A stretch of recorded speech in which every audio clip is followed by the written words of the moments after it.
नमस्कार मंडळी, welcome back to law minded DNM and our IPR module wise series. आज आपला मॉड्यूल 2चा पार्ट 4 आहे, prior art anticipation and PSITR. समजा तुम्ही एक नवीन पेटंट फाईल केला, पण एक्झामिनरने तो रिजेक्ट केला हे सांगून की हा शोध आधीच कोणीतरी लावला आहे. यालाच कानूनमध्ये अँटिसिपेशन म्हणतात. पण कानून तुम्हाला त्यातून वाचण्यासाठी काही एक्सेप्शन्स पण देतो. एक्झाममध्ये 13 मार्क्ससाठी प्रायर आर्ट अँटिसिपेशन आणि सेक्शन 2934 कसे लिहायचे, चला डिकोड करूया. आजच्या एक्सप्लेनरचा लॉजिकल फ्लो एकदम सिंपल आहे. आपण बघूया novelty and prior art, the threat of anticipation, exception म्हणजे आपले सेव्हियर्स, एक्सप्लिसिट वर्सेस इम्प्लिसिट आणि शेवटी the PSIT test. Let's start. Section 1 novelty and prior art. Patent प्रोसेसची सर्वात बेसिक आणि पहिली पायरी. एक्झाममध्ये आन्सर लिहिताना सर्वात आधी प्रायर आर्टची कन्सेप्ट एक्सप्लेन करायची. प्रायर आर्ट म्हणजे नक्की काय? तर अशी सर्व इन्फॉर्मेशन जी तुमच्या पेटंट फाईल करण्याच्या आधी पूर्ण जगात पब्लिकली अवेलेबल आहे. सोप्या भाषेत सांगायचं तर हा एक एक्झिस्टिंग नॉलेजचा डेटाबेस आहे. इंडियामध्ये आपण ॲब्सोल्यूट नॉवेल्टीचा स्टँडर्ड फॉलो करतो. याचा अर्थ तुमचं इन्व्हेन्शन जगात कुठेही आधी दिसलेले नसायला पाहिजे. एकही प्रिव्हियस रेकॉर्ड सापडला की नॉवेल्टी फेल. आता तुम्हाला प्रश्न पडेल की हे प्रायर आर्ट कुठे कुठे सापडू शकते. बघा, पब्लिश बुक्स, सायंटिफिक जर्नल्स, आधीचे पेटंट्स, ब्लॉग्स किंवा पब्लिक प्रेझेंटेशन्स हे सर्व सोर्सेस आहेत. आणि बेस्ट पार्ट म्हणजे जिओग्राफिकली ते कुठेही पब्लिश झालेले असो, ते प्रायर आर्ट म्हणून काउंट होते. म्हणजे जपानमध्ये झालेले एक छोटेसे रिसर्च प्रेझेंटेशन पण तुमच्या इंडियन पेटंटची नॉवेल्टी डिस्ट्रॉय करू शकते. आता येऊया सेक्शन 2 कडे, द थ्रेट ऑफ अँटिसिपेशन म्हणजे नॉवेल्टीचा सर्वात मोठा शत्रू. अँटिसिपेशन म्हणजे नक्की काय? अँटिसिपेशन म्हणजे नॉवेल्टीचा शत्रू म्हणजे एनिमी. जर तुमचा शोध त्या प्रायर आर्टमध्ये आधीच सापडला किंवा डिस्क्लोज झाला तर आपण म्हणतो की पेटंट अँटिसिपेटेड आहे आणि नॉवेल्टी लागेलच फेल होते. एक्झामिनर सिम्पली म्हणेल की हे नवीन नाहीये, पब्लिकला हे आधीच माहीत आहे. इंडियन पेटंट्स ॲक्टच्या सेक्शन 13 नुसार अँटिसिपेशन 2 प्रकारे होऊ शकते. एक म्हणजे प्रायर पब्लिकेशन, जिथे माहिती पब्लिक डोमेनमध्ये आधीच पब्लिश झाली आहे, जी पेटंटची नॉवेलिटी इनव्हॅलिडेट करते. आणि दुसरा टाईप म्हणजे प्रायर क्लेमिंग. याचा अर्थ एखाद्या दुसऱ्या व्यक्तीने आधीच इंडियामध्ये सेम इन्व्हेन्शनसाठी पेटंट क्लेम फाईल केला आहे. या दोन्ही केसेसमध्ये पेटंट मिळण्याचे चान्सेस संपून जातात. याचा एक बेस्ट एक्झाम्पल आहे टेलिफोन ॲक्टेबलजेट LM एरिक्सन वर्सेस इंटेक्स टेक्नॉलॉजीजची लँडमार्क केस.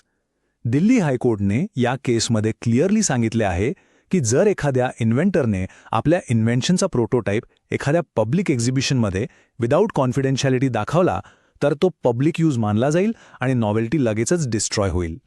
पण इथे एक महत्त्वाची कंडिशन लक्षात ठेवा, जिला द स्ट्रिक्ट आयडेंटिटी रिक्वायरमेंट म्हणतात. अँटिसिपेशन प्रूफ करण्याची एक अट आहे, इन्व्हेन्शनचे सगळे एलिमेंट्स एकाच सिंगल प्रायर आर्ट रेफरन्समध्ये सापडले पाहिजेत. जनरल टायर विरुद्ध फायरस्टोन या लँडमार्क केसमध्ये हाच रूल दिला होता की प्रायर आर्टमध्ये एकदम क्लिअर अँड अनमिस्टेकेबल डायरेक्शन्स असले पाहिजेत. फक्त वेग हिंट किंवा अंदाज देऊन पेटंट रिजेक्ट होत नाही. पुढे आहे सेक्शन 3 एक्सेप्शन्स, द सेव्हियर्स म्हणजे कलम 29 ते 34चे लीगल संरक्षण. पण इंडियन पेटंट्स ॲक्ट एकदम फेअर आहे. कधीकधी इन्व्हेंटरला पेटंट फाईल करण्याच्या आधी शोध पब्लिक करावा लागतो. अशी वेळी कानून तुम्हाला सेक्शन्स 29 to 34 मध्ये एक्सेप्शन्स देतो, जिथे तुमची नॉवेल्टी हरवत नाही. सेक्शन 29 म्हणजे प्रिव्हियस पब्लिकेशन विदाऊट कन्सेंट. जर कोणी तुमच्या कन्सेंट किंवा परमिशन शिवाय तुमचा शोध पब्लिश केला तर तो प्रायर आर्ट काउंट होत नाही. आणि सेक्शन 30 आहे गव्हर्नमेंट कम्युनिकेशन. जर तुम्ही टेस्टिंगसाठी तुमचा शोध डायरेक्ट गव्हर्नमेंटला दाखवला तरी ते अँटिसिपेशन मानले जात नाही. पेटंट सेफ राहते. नेक्स्ट आहेत sections 31 and 32. Exam point of व्ह्यूने सेक्शन 31 VIMP आहे. जर तुम्ही एखाद्या ऑथॉराइज्ड एक्झिबिशनमध्ये शोध दाखवला तर एक्सेप्शन मिळते, पण शर्त म्हणजे कंडिशन ही आहे की तुम्हाला तिथून 12 महिन्यात पेटंट फाईल करावा लागेल. आणि सेक्शन 32 आहे पब्लिक वर्किंग.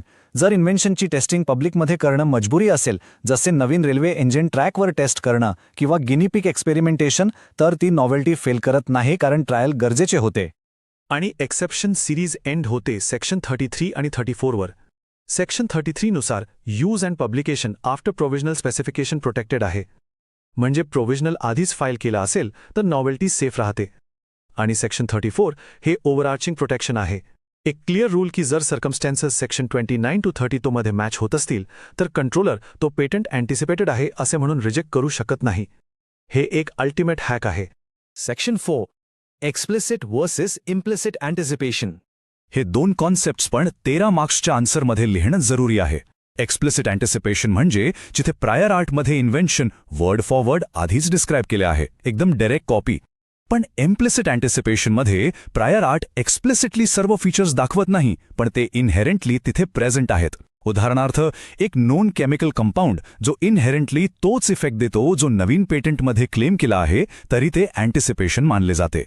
शेवटचा सेक्शन 5 द PSIT टेस्ट. आता हे अँटिसिपेशन ठरवतो कोण? तिथे एंट्री होते PSITA person skilled in the art. PSITA हा तो फिक्शनल माणूस आहे जो प्रायर आर्ट बघून ठरवतो की तुमचा शोध ऑब्व्हियस आहे की नाही. त्याच्याकडे ॲव्हरेज स्किल असते आणि कॉमन जनरल नॉलेज असते, पण त्याच्याकडे क्रिएटिव्ह जिनियस नसतो. तो फक्त अवेलेबल नॉलेज कंपेअर करतो. या बाबतीत 2 केसेस नक्की लिहा. पहिली, Vishwanath Prasad Radheshyam versus Hindustan metal industries.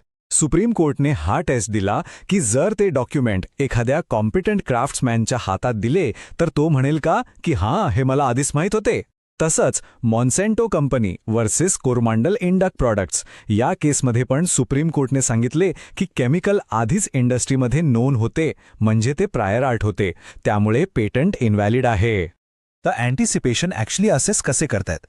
Examiner आधी नवीन क्लेम इंटरप्रेट करतो, मग तो एक सिंगल प्रायर आर्ट रेफरन्स वाचतो आणि शेवटी PSITच्या नजरेतून बघतो की क्लेमचे सर्व एलिमेंट्स त्या प्रायर आर्टमध्ये आधीच प्रेझेंट आहेत की नाही. जर असतील तर अँटिसिपेशन प्रूव्ह झाले. As simple as that. एक्झाममध्ये फुल मार्क्ससाठी हा इलस्ट्रेशन नक्की लिहा. समजा विक्रमने एक फोल्डेबल सोलार पॅनल बनवला आणि 1 जानेवारीला गव्हर्नमेंट एक्झिबिशनमध्ये थाउजंड्स ऑफ लोकांना दाखवला. नंतर त्याने 1 मेला पेटंट अप्लाय केला. पेटंट रिजेक्ट होईल का? नाही, विक्रम केस जिंकेल, कारण सेक्शन 31 नुसार एक्झिबिशन नंतर त्याच्याकडे वेळ होती. त्याने 4 महिन्यात म्हणजे मेमध्ये फाईल केला, म्हणून एक्झिबिशन प्रायर आर्टमध्ये काउंट होणार नाही आणि त्याची नॉवेल्टी सेफ आहे. शेवटी लिहा की प्रायर आर्ट आणि अँटिसिपेशन हे फिल्टर्स आहेत जे जुन्या नॉलेजवर मोनोपोली डिनाय करतात, पण सेक्शन्स 29-34 जेन्युइन इन्व्हेंटर्सला वाचवतात. एक्झाममध्ये 13 मार्क्ससाठी हे एक्सेप्शन्स आणि शेवटी विक्रमचा एक्झिबिशन एक्झाम्पल नक्की लिहा. एक्झामिनर तुम्हाला टॉप मार्क्स देईल. या पार्टची PDF आपल्या टेलिग्राम चॅनलवर दिली आहे, लिंक डिस्क्रिप्शनमध्ये आहे. जाता जाता एक विचार करा. Does an earlier disclosure put the public in full possession of the invention or is the novelty still safe? जर हा कन्सेप्ट क्लिअर झाला असेल तर एक्सप्लेनरला लाईक करा, सबस्क्राईब करा आणि कॉमेंट्समध्ये सांगा पुढचा पार्ट लवकर आणू का. Keep learning, stay legal.